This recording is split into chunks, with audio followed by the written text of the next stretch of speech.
علم تک جو پہنچنے کا جو ذریعہ ہے وہ بہت ساری چیزیں ہیں، لیکن 3 چیزیں اہم ہیں۔ اس میں ایک ہے عقل، ایک ہے خبر، ایک ہے وحی، اسی طرح خبر رسول اور متواتر خبر احاد، یہ تمام تر چیزیں ہیں۔ لیکن جو سب سے اہم چیز ہے وہ ہے ایک ادراک، یعنی کسی چیز کو بغیر دیکھے جان لینا، ایک ہے کہ عقل کے ذریعے کسی چیز تک پہنچ جانا، اور ایک ہے وحی کے ذریعے پہنچنا۔ لیکن جو آج اسکولوں کے اندر جو سلیبس پڑھایا جا رہا ہے، جو آج ہمارے بچوں کو تعلیم دی جا رہی ہے، اس کے اندر صرف ایک ہی چیز پڑھائی جا رہی ہے، وہ یہ ہے کہ کسی بھی علم چیز کو پہچاننے کے ذریعہ، اس کے علم تک پہنچنے کے ذریعے صرف حواس سے سلیمہ ہیں۔ حواس سے سلیمہ، میں نے لفظ غلط بولا، حواس سے سلیمہ۔ حواس سے سلیمہ کسے کہتے ہیں؟ ٹچ کر کے جان لینا، چکھ کر جان لینا، آنکھوں سے پہچان لینا، سن کر جان لینا، ان تمام چیزوں کے ذریعے، یہ 5 چیزیں جن کے ذریعے علم تک پہنچنے کی رسائی ہے۔ لیکن اسلام کہتا ہے کہ عقل بھی ایک چیز ہے کہ جس کے ذریعے علم تک پہنچا جا سکتا ہے۔ وہی بھی ہمارے پاس موجود ہے کہ وہی آئی ہے کہ جس سے ہم نے جانا کہ جنت کیسی ہے، جس سے ہم نے پہچانا جہنم کیسی ہے، جس سے ہم نے جانا اللہ تبارک و تعالیٰ کیسا ہے، اس کی قدرت کیسی ہے، اس نے جو پہلے انبیاء کو جو بھیجا تھا ان کا کیا حال ہوا، انہوں نے کس طرح محنت کی، یہ ہمیں وحی کے ذریعے پتہ چلتا ہے۔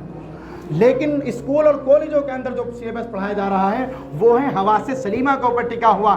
اسی وجہ سے آج کل جو کالج اور یونیورسٹی میں جو پڑھنے والے جو لوگ ہیں، کالجز اور یونیورسٹیز میں جو پڑھتے ہیں لوگ بچے، وہ یہ کہتے ہیں ہم اللہ تعالیٰ کو اس وقت مانیں گے جب ہم اس کو دیکھ لیں گے۔ کیوں؟ کیونکہ انہوں نے 12-14 سال ایک چیز کو پڑھا کہ جس میں یہ پڑھایا گیا کہ کسی بھی چیز کے علم تک پہنچنے کا ذریعہ صرف حواس سے سلیمہ ہیں، ان کے علاوہ کسی اور چیز کے ذریعے نہیں پہنچا جا سکتا۔ اسی وجہ سے وہ جنت اور جہنم کا انکار کرتے ہیں، اسی وجہ سے وہ بہت ساری چیزوں کا انکار کرتے ہیں۔ لیکن اب ان چیزوں سے بچا کیسے جائے، اپنے بچوں کے عقائد کو کیسے درست کیا جائے، وہ ہیں علماء، وہ ہیں علماء۔ علماء آپ کو بتائیں گے کس طرح اپنے بچے کے ایمان کی حفاظت کرنی ہے، کس طرح اس کو عقائد بتانے ہیں، کس طرح اس کو سمجھانا ہے کہ بیٹا خدا ایک ہے، بیٹا خدا کو ہم بغیر دیکھے مانتے ہیں، بیٹا ہم رسول کی رسالوں کو بھی تسلیم کرتے ہیں، تمام انبیاء کو بھی مانتے ہیں، جنت بھی ہے، جہنم بھی ہے، تمام تر چیزیں موجود ہیں، اللہ تعالیٰ کی قدرت بھی موجود ہے، تمام تر چیزیں موجود ہیں۔ میں ایک بات اور بتاتا چلوں، ایک بات خدا کے وجود کے تعلق سے لوگ یہ پوچھتے ہیں کیا ذرا یہ بتائیے کہ خدا ہر جگہ موجود ہے؟ تو اب ہم یہ کہتے ہیں ہاں خدا تعالیٰ ہر جگہ موجود ہے۔ وہ کہتے ہیں کیا فلیش کے اندر بھی خدا تعالیٰ موجود ہے؟ کیا گوبر کے اندر بھی خدا تعالیٰ موجود ہے؟ کیا گاڈ کیا نام ہے جہاں غلازت پڑی رہتی ہے وہاں پر بھی موجود ہے؟ اب وہ یہ غلط ٹول استعمال کرتے ہیں لوگوں کو بھٹکانے کے لیے۔ صحیح ٹول کیا ہے؟ اب میں آپ کو ایک مثال اسی طرح کی دیتا ہوں۔ سورج ہے، سورج کی روشنی ہے، وہ فلیش کے اندر بھی پہنچتی ہے، وہ غلازت والی چیزوں کے اوپر بھی پہنچتی ہے، وہ بیکار چیزوں کے اوپر پہنچتی ہے۔ ذرا بتائیے کیا آپ سورج کی روشنی میں نکلنا بند کر دیں گے؟ کیا سورج کی روشنی ان پر پڑ گئی تو کیا سورج کی روشنی ناپاک ہو گئی؟ نہیں ہوئی۔ ہم اللہ تعالیٰ کے وجود کو اس طرح مانتے ہیں کہ ہم اس طرح مانتے ہیں کہ اللہ تعالیٰ نے اس کائنات کو بنایا جیسے ہم کسی لیپ ٹاپ کو بناتے ہیں اور یا کسی چیز کو ایجاد کرتے ہیں۔ میں نے ایک کرسی ایجاد کی ہے تو میں اس پر چاروں طرف سے حاوی ہوں، چاروں طرف میرا کنٹرول ہے۔ میں نے لیپ ٹاپ کو بنایا ہے تو لیپ ٹاپ میں چاروں طرف سے کنٹرول رکھتا ہوں۔ اسی طرح سے اللہ تعالیٰ کا وجود بھی ہر جگہ ہے۔ یہ روشنی ہے، روشنی کو دیکھیے، روشنی کہاں کہاں پھیلی ہوئی ہے، کوئی سمت نہیں ہے اس کی۔ اسی طرح یہ روشنی جس طرح سے پھیلی ہوئی ہے، اسی طرح اللہ تعالیٰ کا وجود ہے، اسی طرح اللہ تعالیٰ کا ایگزسٹنس ہے۔ یہ تمام تر چیزیں ہیں۔ لاسٹ میں ایک ہی بات کہ علماء سے جڑ جاؤ، خدا را ان مسجدوں سے جڑ جاؤ، خدا را ان مدرسوں سے جڑ جاؤ، علماء کی عزت کرنے لگو۔ قسم اٹھا کر کہتا ہوں جس دن ان حفاظ کے علماء کی قدر تمہارے دلوں میں آ گئی، ان حفاظ کو تم نے سروں پر بٹھانا چالو کر دیا، تاج بنانا چالو کر دیا، اس دن تم دیکھنا کہ اس بستی کے اندر کسی ماں کی لال نے ایسا بچہ نہیں جنا ہوگا جو آ کر کسی ایک بچے کے عقائد کو خراب کر سکے۔ یہ گارنٹی کے ساتھ میں دعویٰ کر کے جا رہا ہوں۔ لیکن ضروری ہے علماء کے ساتھ جڑنا ہوگا۔ یہ خلاصہ تھا تھوڑا قرآن کریم کا جو ہم نے پڑھا تھا۔ اللہ تبارک و تعالیٰ مجھے بھی اور آپ کو بھی ان تمام باتوں پر عمل کرنے کی توفیق عطا فرمائے۔ وآخر دعوانا الحمدللہ۔